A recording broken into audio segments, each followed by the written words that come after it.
안녕하세요. 화상원의 홍익 변호사입니다. 이번 시간은 이제 비트코인 9번째 시간입니다. 거의 마지막이 될 것 같습니다. 현금화. 현행 제도 하에서는 제3채무자, 주로 거래소가 존재하여 채무자가 제3채무자를 상대로 반환 청구권을 가진 경우에 하나여라고 이제 단정을 했습니다.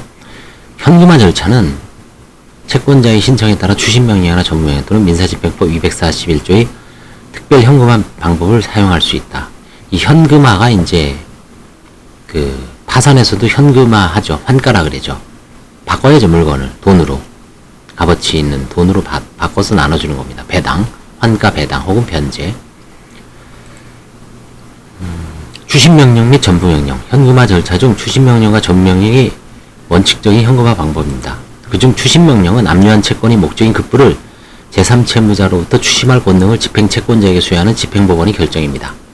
추심명령은 피압류 채권이 금전채권이든 비금전채권이든 권면액이 없더라도 상관하지 않고 발령 가능하다. 거래소에 위탁된 비트코인은 당해 거래소의 지배하에 있는 전자지갑에 보관되어 있으며 그 소유자는 자신이 위탁해둔 비트코인이 잔액 범위 내에서 이를 출금할 권리를 가지는데, 이는 마치 은행 계좌와 유사하므로 채권자가 비트코인 소유자, 채무자의 거래소, 제3채무자에 보관된 비트코인에 대해 강제 집행을 하는 절차는 채무자의 은행 예금에 대한 강제 집행 절차가 유사하므로 채무자의 제3채무자인 거래소에 대한 반환 청구권을 가압류한 경우에는 채권자가 추심명령을 발령받게 되면 제3채무자인 거래소에 대한 반환 청구권에 따라 정산한 금전 내지 비트코인 급부를 채권자가 추심할 수 있게 됩니다. 비트코인 자체가 현재 매우 활발히 통용되어 있기 때문에 거래소 전자지갑에 비트코인만이 보관되어 있는 경우는 그 비트코인 자체를 추심하더라도 별다른 문제가 없어 보인다. 전부명령은 압류한 금전채권을 권면액으로 집행채권이 변제에 가름하여 채권자에게 이전하는 효력을 가지므로 피압류 채권이 금전채권으로서 권면액을 가져야 되는 바, 우리나라 거래소 이용 약관 중 거래 종료나 거래 계속 중에 채무자가 제3채무자인 거래소에 대하여 비트코인 자체의 지급이나 반환을 구할 수 있는 경우는 없고, 다만 거래 종료 시나 거래소에 의한 계약 해지 시에 거래소 전자지갑에 들어있는 비트코인을 그 시세로 환전하여 현금으로 지급받거나 제3자에게 매각하여 그 대금을 현금으로 지급받는 경우가 대부분인데, 그 경우에는 채무자가 제3채무자인 거래소에 대해 가지는 채권은 금전채권일 뿐만 아니라 유가증권 거래소와 같이 그 시세가 특정되어 있어 가압류나 압류명령 등에서 가압류 결정일 당일 최저 시가 기준, 압류명령이 제3채무자에게 송달된 시점에 있어서 제3채무자의 가상통화 시가에 의해 원화로 환가한 금액 등과 같이 비트코인 시가를 특정할 수 있는 일자나 시기를 정해주기만 하면 권면액이 특정되므로 전부명령도 발령 가능하다고 생각한다.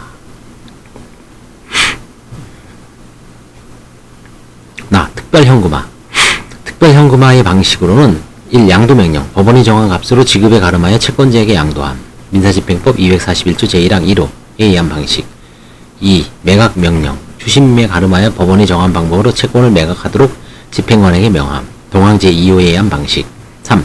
관리명령에 의한 방식. 관리인을 선임하여 채권의 관리를 명함. 동항 3호 등이 있지만, 비트코인 반환 청구권을 가압류하거나 압류한 경우에 주로 1. 양도명령, 2. 매각명령에 의한 방식이 가장 많이 이용될 것으로 생각된다. 그렇죠. 바로 팔아버려야죠. 시세가 있으면.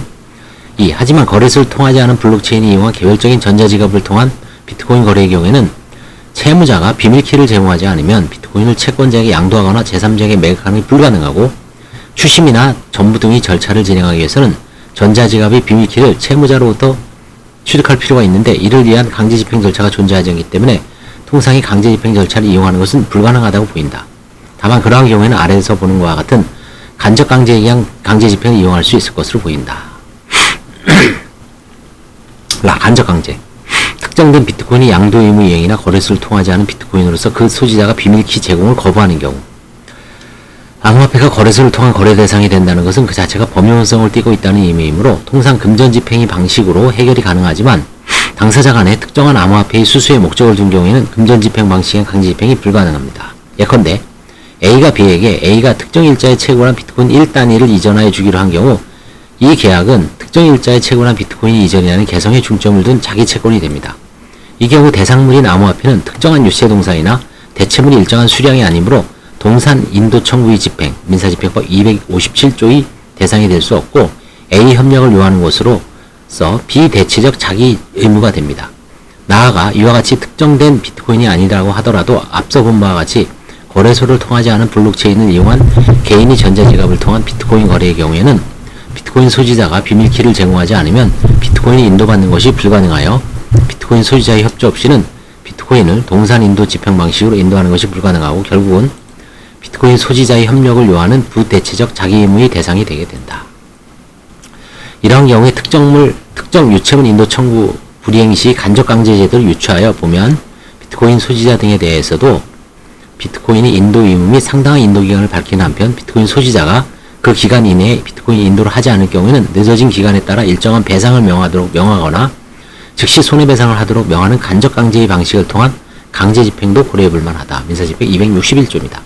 실무상 이러한 방식의 강제 집행 신청이 이루어진 적은 없지만 법원 민사집행법 커뮤니티 세미나에서 이루어진 토론 절차에서도 사법보좌관이나 판사들은 현행 민사집행법 제도 하에서도 간접강제 방식의 강제 집행이 충분히 가능하다는 의견을 제시한 바 있다.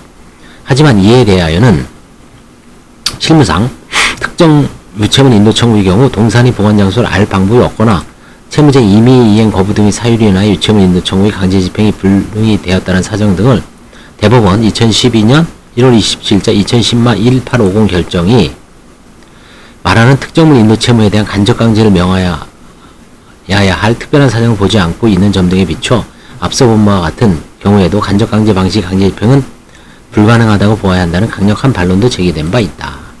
이러한 간접강제에 아울러 채무자가 비밀키를 공개하지 않을 경우에는 재산명시 절차에서 재산 목록에 암호화폐의 종류와 수령란을 만들고 그곳에 비밀키를 기재하도록 하고 이를 허위로 진술하면 처벌받도록 하는 제도를 보완하면 채무자의 비밀키 제공에 기한 강제집행 절차의 여러가지 문제점이 해결될 수 있을 것으로 생각된다.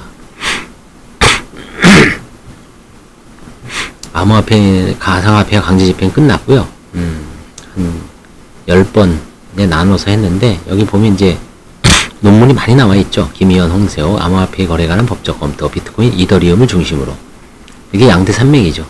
비트코인, 이더리움, 김홍기, 최근 디지털 암호화폐 거래의 법적 쟁점과 운용 방안, 비트코인 거래를 중점 위주로, 증권법학회, 온라인 아이템의 물건성과 법률 관계, 한국정책법학회, 이건 2001년쯤 지난 거네요. 그 다음에 이정훈, 김두원, 암호화폐 관련 형사법적 문제에 관한 고찰, 한국형사정책연구원 2017년, 가상통의 법적성의 제도적 수용에 대한 비트코인을 중심으로, 로엔테크놀로지 3권 4호, 서울대학교 기술과 법센터 2017년, 장재옥, 전승재 권현영, 요게 이제 가장 최근 것 같아요. 비트코인에 대한 민사상 강제집행 방안, 암호화폐의 제도권 편의성을 중심으로, 정보법학 2018년, 정승영, 암호화폐의 세법상 분류와 과세, 비트코인을 중심으로.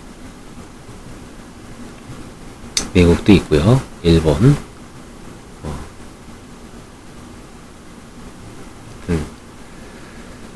이 암호화폐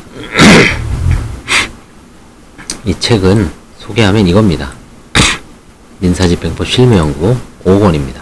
141집 2021년 법원도서관. 이게 아마 법원도서관에서도 다운로드가 되는 것 같아요. 굳이 살 필요가 없습니다. 32,000원 하는데 이거 법원에서 이제 지난달부터 풀기 시작했습니다. 그래서 주문하면 뭐 아니 직접 대법원 서초역이 있는데 거기 가야 됩니다. 사러. 여기서 뭐 여러 가지 논문이 있지만 이 비트코인 때문에 산 겁니다. 이게 뭐 다른 것도 이제 시간이 있으면 읽어보겠지만 일단 시급성이 없어서 비트코인에 대해서는 이제 제가 뭐 읽었지만 한번 심도 있게 공부를 하실 분들은 뒤에 있는 책을 사서 이 책을 사서 논문하고 한번 찾아서 아마 계속 나올 거예요 앞으로. 근데 이제 깡통될 가능성도 있고요. 뭐 실제로 이제 변죽만 올릴 수도 있습니다. 실제로.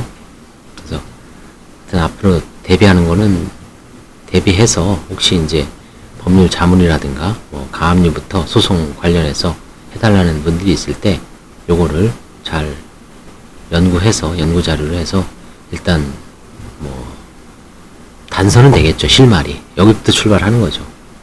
감사합니다.